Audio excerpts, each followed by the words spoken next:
stand in awe. Our faces shine with wonder, made pure by perfect blood.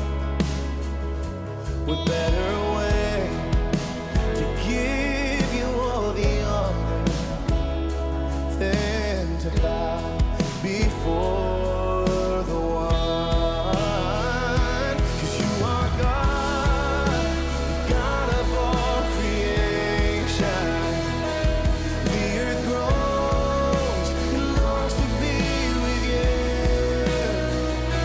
And where we are, our hearts are raised to heaven.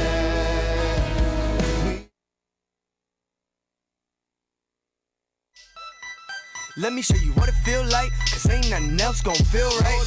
There's nobody better, nobody ever, you the trendsetter. There's nobody better, nobody ever, you the trendsetter. At your door like Belvedere, Graceland like Elvis here. A mansion in heaven, no hell to fear. And on my days, my God is near.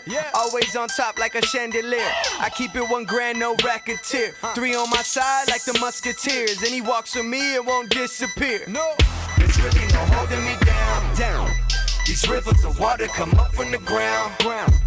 Every time I come around. 'Cause I roll with the greatest who's holding the crown. Everything that I got in this life, I'ma give God all the glory. And he go before me, he writing my story right. We these new disciples, Holy Spirit living, Holy Spirit driven. We believe the Bible. I know that Christ was risen, now he thrown sitting. They gon' think we Good morning. Flight Week is around the corner. Who's going? Who's going to Flight Week this summer? I need to just... Woo! I like how people started raising their hands and then boom, screams from the back. That was awesome. Hey, we are glad that you are here this morning. Some of you have noticed that there's an extra amount of adults this morning, and that is because this is some of the families of our seniors that are about to graduate. So families, thank you for being here. As you'll notice that 9:30 is a loose suggested time for a lot of our students today, but they will get here, okay? Trust me. But seniors, we are extremely glad that you are here today and that you are here for us to be able to celebrate you and encourage you. And for some of you, you're still here even right after prom, so more power to you. You probably are seeing like 3 of me. Anyway, but a few announcements before we keep going forward. Like I said, camp, that is going to be July 14th through the 19th. You can register right now at flightweek.com, or you could take one of those packets on the wall and follow all the instructions on that. And if you have a friend who does not know Jesus and does not go to church anywhere, we would love to bring them to camp for free, all right? There should not be any excuses revolving around money for why a person shouldn't be able to go to camp, all right? And that goes for you as well. It's $265, but if for some reason you're not able to afford it, please come talk to me, Heather Bosch. We would love to be able to have a conversation with you about what our options are, all right? On Wednesday nights, we have started something called City Cruise, which is kind of like small groups that we've been doing on Sunday mornings, but on a Wednesday after service. And so some of you, aren't able to make it on Wednesdays as much, but this is a great opportunity for you to be able to bring your friends who don't want to wake up on a Sunday morning at 9:30, but they'll come to church after school. Bring them on by. Would love for you to bring them and to help them get plugged in as well, so that way they can be a part of the church. Kids Craze is next month. How many of you have helped out with Kids Craze in the past? How many of you plan to help out with Kids Craze this year as well? Awesome. If you would like to help out, there are sign-up sheets in the back. Would love for you to put your name on that, and also, I wouldn't say a contract, but just a pledge that you're going to make to helping out with that. Some of you are whispering to each other right now, like, after last year, I'm not helping out ever again, because that one thing that one kid did to your shoes, whatever it is. Anyway, but we would love some help. Kids Ministry puts on a great event with Kids Craze, and they just need more solid people to come help out, okay? So if you are afraid of children and that you don't like them and generally you just dislike and hate them, then maybe not the thing for you, all right? But, we love you. But we would love for you to come help out otherwise, especially if you're going on the Memphis mission trip. Speaking of Memphis people, where are you at? Wow, they are not here at all. Memphis people? Okay, so we have our last training session on next Sunday I think that's right.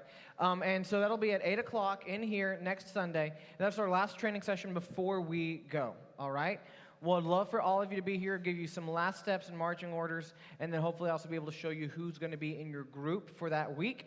So please be here that next day. Last couple of things. One, if you have not yet gotten baptized and you've made a decision to follow Christ recently, come talk to us. I believe we've got 2 of you who said that you want to get baptized this Wednesday, and so that's already unlocked. But if on some sort of Sunday, Wednesday, Thursday with just your family, whatever, we will help you follow in that next step of obedience in Jesus wherever you need to make that happen. We'd love to be a part of that journey with you.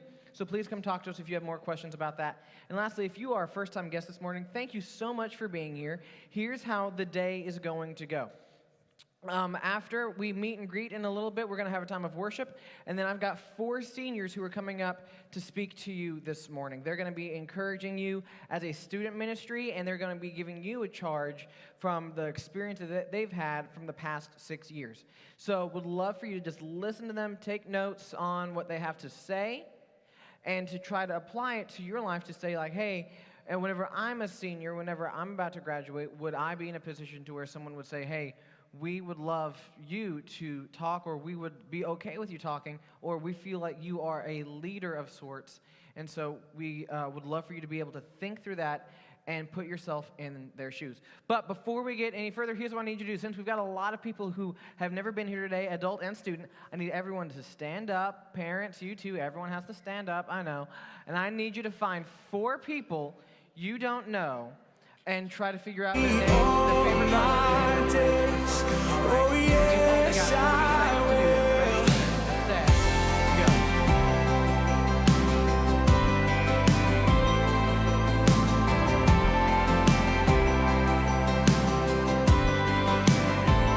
I count on one thing.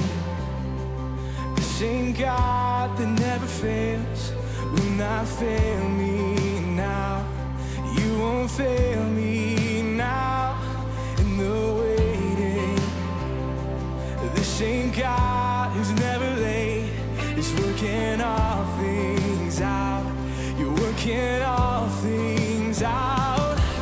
Oh yes, I will lift you high in the lowest valley. Yes, I will bless your name. Oh yes, I will sing for joy when my heart is heavy all my days. Oh yes, I will for all my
this front row, that would be awesome. So here's how it's going to go this morning. Going to hand off a mic to, she left. It's okay, you're good. To Kylie in just a second, and then y'all just hand it off to each other after that. You're good for now. So here's the prompt that I gave all of these seniors. And it was, if you had one piece of advice, one word of encouragement, one thing to leave with the rest of the students before you graduated and before you left from here, what would it be? It might be something that they had learned over the past 6 years of being in here that stuck with them, that resonated with them. And maybe it wasn't like a main series or a main point. Maybe it was a random sentence in passing. Because that's kind of how it works, right? A lot of times, like these huge chapters and books of our lives, those aren't the things that change us. It's like a simple sentence or a paragraph that just affects us. And so ask them to give 5 minutes today each, just to say, hey, if I was going to give you one piece of advice, one piece of encouragement, here's what I would say. And to all the underclassmen, here's why I think that this is so important. All of the adults who have invested in you, one person described them to me as a time traveler. That they are coming from the future to try to tell you as if they were telling them, their younger selves, a piece of advice. They're talking to you as like, hey, if I could go back to 7th grade and what I would tell myself is this, I need you to listen to me with that amount of seriousness. And that's what these seniors are doing for you this morning as well. That as if they were traveling back to 7th grade, 8th grade, 9th grade, wherever you are, that they are talking to you as if they are talking to themselves. Something that they wish that they had maybe taken hold of earlier on, or they did take hold of this and they did apply this, and because of this, it made all the difference. So Kylie, you come up first. You start this morning. Give it up for Kylie, everyone, who's just up here. Here's your mic. Whenever you're done, you just go ahead and hand it off to Ethan. Ethan, you can make your way up after she's done, and then we'll keep on doing that. I'm going to stop talking now because they've already heard my voice enough today, so you go for it. Thank you. Hello, everyone. So my main piece of advice that I would give to all of you younger classmen is that God doesn't waste trials. God isn't going to put us through hard times for no reason. One of the verses that I picked out was Deuteronomy 31:8, which is, the Lord himself goes before you and will be with you. He will never leave you nor forsake you. Do not be afraid. Do not be discouraged. And I picked that one basically because it means that God understands everything that we're going through. I used to think that God was this high guy and he didn't understand me. He didn't understand the things that I was going through because he'd never been through them. But this literally says that he's gone through all of this and he understands all of our suffering. Another one is Hebrews 4:15. For we do not have a high priest who is unable to empathize with our weakness, but we have one who has been tempted in every way, just as we are, yet he did not sin. So that one means God has been tempted. God has been tempted like us. He's been through that kind of stuff. He's struggled with the sins that we have, but he didn't sin. He's truly amazing and perfect, and we're not, but he's not just going to be like, haha, like have fun suffering. He's going to like actually help us and get us through it because he understands how hard it is. And then the third one is 2 Timothy 2:8-10, and I kind of shortened it a little bit, but it's, remember Jesus Christ raised from the dead. This is my gospel, for which I am suffering, even to the point of being chained like a criminal. Therefore endure everything for the sake of the elect, that they too may obtain the salvation that is in Jesus Christ with eternal glory. So there's a lot of people in the Bible that suffered. We can just agree with that. A lot of people were in jail. Let's just talk about Jesus for a second. He suffered the most. But this tells us that we just have to endure through it. We have to get through it so we can share his word, so we can do what he told us that we're supposed to do, so we can go out and share the gospel, so that everyone can have eternal life with him. I just want to share a little bit of my testimony.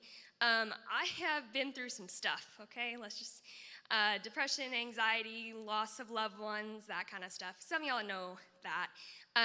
But a lot of the times I would ask God, I was like, why me? Why are you putting me through this? Why have you left me alone? Why? Why? A lot of those questions. And I really believe that God didn't understand my struggles, that the entire world was against me and he was just up there, and like there was this disconnect between us. I thought that I needed to find the strength to get through things in myself. I thought that I could do that. But I thought that since God didn't understand, that he couldn't get me through it. But boy, was I wrong. I read Deuteronomy 31:8 and realized that God is with us. And he's always been, always will be, and he came before us and made a perfect plan for us. It's not just going to be something that, it's like, oh, I'm just going to put you through this, and then it's not, it's not going to come out in the end. Like, you're just going to suffer the rest of your life. Like, we're going to go through suffering, but he's going to get us through it. I am going to college, and I'm going to study psychology pre-counseling, and I'm going to get my license and become a counselor. So that realization of what I wanted to do with my life really showed the power of God. And it showed how he put me through this, not just to make me suffer. He put me through this so that I could relate to other people and so I could help other people out and share the gospel with them and share, my struggles and how I got through those. And I feel like I finally understand, God's plan, at least for right now, and why he put me through all of this. So my last little thing is, God doesn't put us through things for no reason. He always has a plan for us. He is always with us and won't waste our suffering. Instead, he will use it to show us perseverance and our strength in him. Let me repeat that. Instead, he will use it to show us perseverance and our strength in him. Okay.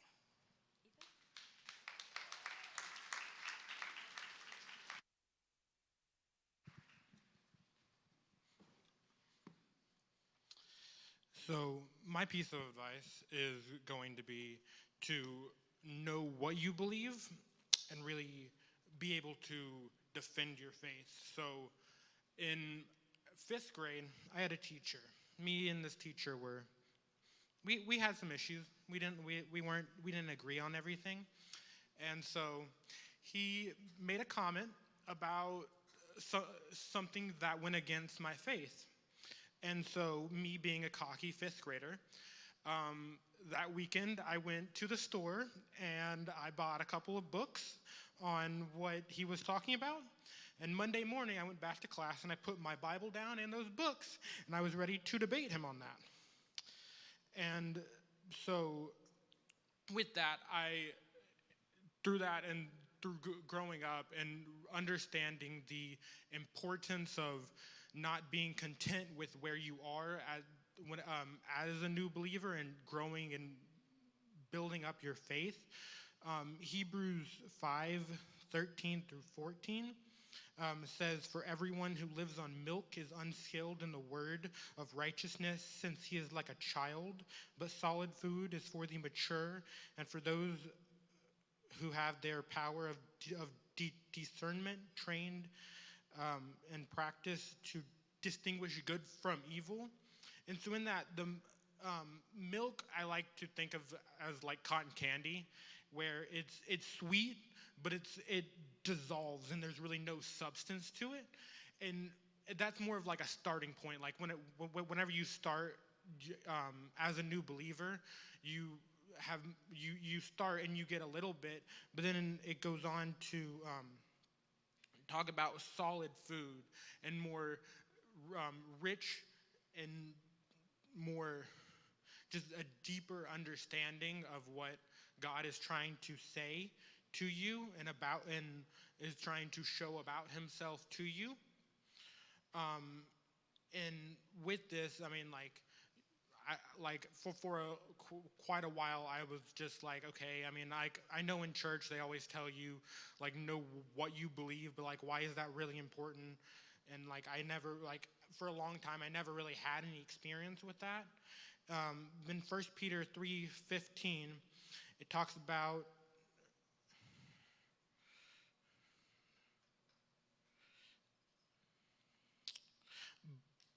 "But in your hearts honor Christ as Lord and holy, and always be prepared to make a defense to anyone who has asked you for a reason." Prepare to make a defense for anyone who asks you for a reason for the hope that is in you, yet do it with gentleness and respect.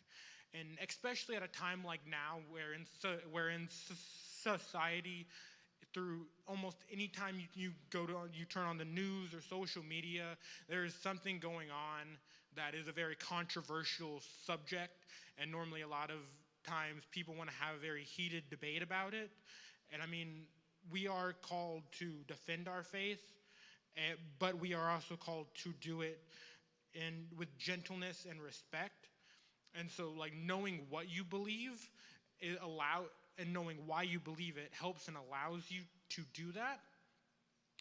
And really, above all else, I mean, if you love God and truly pursue after what he wants for you and gets closer to you, everything else is just going to be a whole lot easier to do and come a lot easier to you.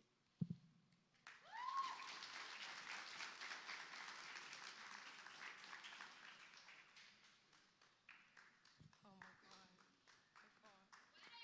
Oh my God. Hi, everyone. Sorry, I had a really long night, so I need you guys to bear with me. Okay, so my name is Gwyneth DeKaka.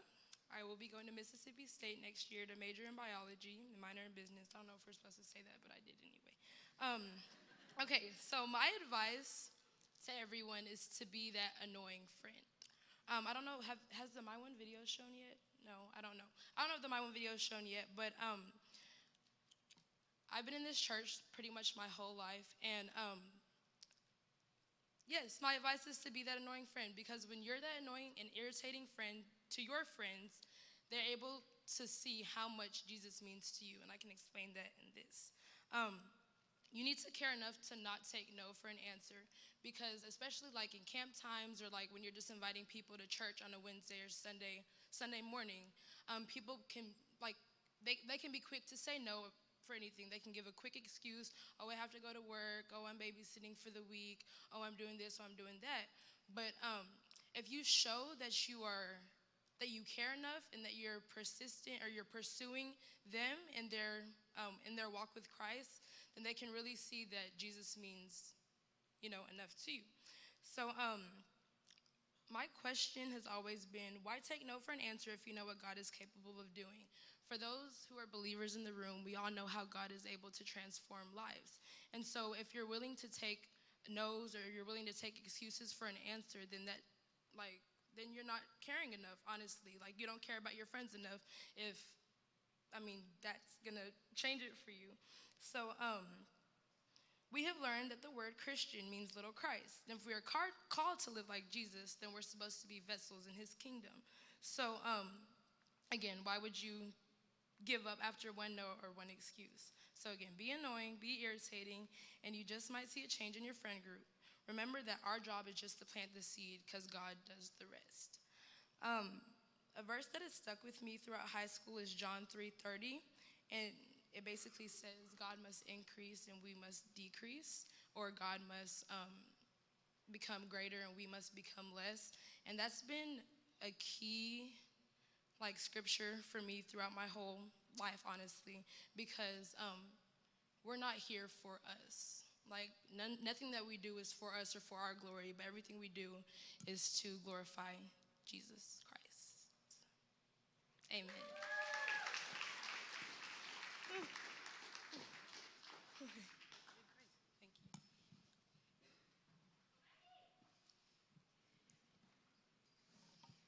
Hi, everyone. I'm Maggie West. I'm with Gwyneth. It's been a long night, so bear with me. So Ben asked us, like he said, what would be your biggest word of advice to the underclassmen?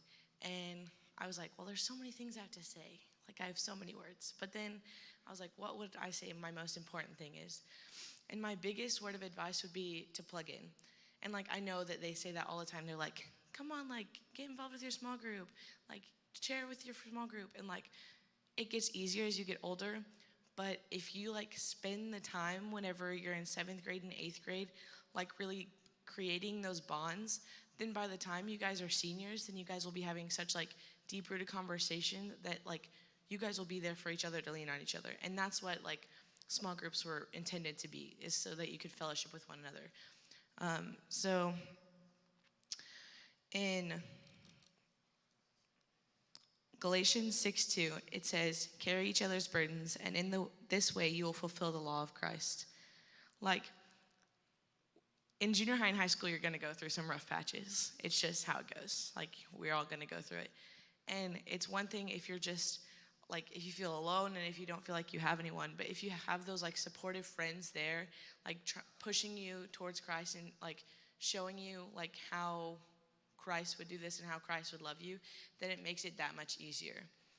And, like, obviously, I feel like this is a very church answer, and, like, everyone tells you since you're little, like, plug in, do this, like, go to small groups. But truly, I feel like if my small group specifically would have been, like, as close-knit as we are now and, like, as open as we are now, like, when we were younger, the bonds we would have had and the fellowship we would have been able to have would have been so much greater. And so I feel like my word to the underclassmen is to step outside your comfort zone, like invite, like when I said invite your friends, but also like answer those questions even if you feel uncomfortable, because everyone's feeling uncomfortable. Like, if it's an uncomfortable question, no one wants to answer it. But once you guys start answering those hard questions, then it just gets easier, and it's like a safety net, I guess. And it's really beneficial if you use it. So that's what I got.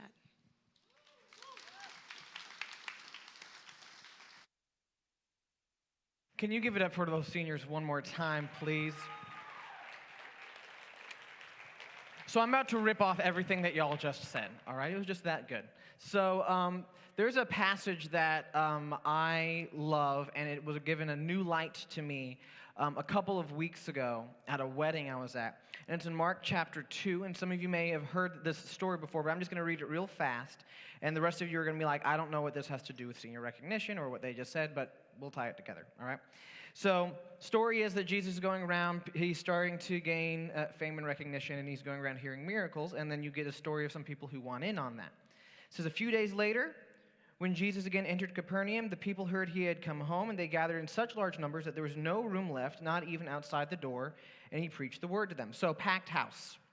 No one able to get in or move or anything like that. It's just, sardines in a can. We're just kind of here trying to listen to Jesus, and he's teaching in this crowded house. Some men came bringing to him a paralyzed man carried by 4 of them. Since they could not get in to see Jesus because of the crowd, they made an opening in the roof above Jesus by digging through it, and then lowered the mat that the man was lying on. And when Jesus saw their faith, he said to the paralyzed man, "Son, your sins are forgiven." Now, that's kind of funny because, it is very obvious why they brought him. So that way he could be healed of his paralysis, so that way he could get up and walk. And he just said, congratulations, your sins are forgiven, okay? It would be like if you kind of showed up at a movie and you're just like, hi, I'm here to, and you're trying to go to a concession stand, you're like, hey, I'm here to get some popcorn, congratulations, here's all the candy. Great, I need the popcorn, she sent me to get the popcorn. It's just like, this isn't exactly what I wanted, this is great, but it's not what I asked for. And so it's just like, do you not see why I'm here? Now, some of the teachers of the law were sitting there and thinking to themselves, why does this fellow talk like that? He's blaspheming. Who but God alone can forgive sins? Immediately, Jesus knew in his spirit what they were thinking in their hearts, and he said to them, which of these is easier to say, son, your sins are forgiven, or get up and walk? Now, I want you to know, to show you that the Son of Man has authority to forgive your sins, he said to the man, I tell you, get up, take your mat, and go home. And the man got up and walked. And so he used the healing as proof and evidence that he also has the authority to forgive sins. Here's who I want to talk about for a second. It's the 4 guys carrying the mat. That's who I want to talk about for a second.